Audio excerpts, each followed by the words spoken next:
Baby, ভগবান শ্রীরামচন্দ্রের বাবার নাম কি? দশরথ। মায়ের নাম কি? বলো। কৌশল্যা।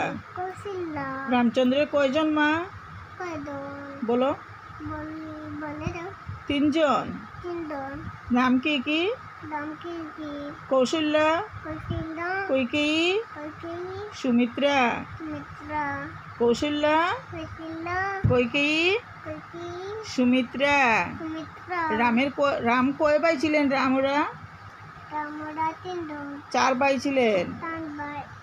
নাম কি কি জানো? হ্যাঁ। বলো তো। কে কি? রাম, রাম, লক্ষণ, লক্ষণ, ভরত, ভরত, শত্রুঘ্ন। ভরত। চলে গেলাম। ভরত পরে শত্রুঘ্ন। বলো। ভরত না গইটাকে বলে। যেটা বলি সেটা শুনো। রাম, রাম, লক্ষণ, লক্ষণ, ভরত,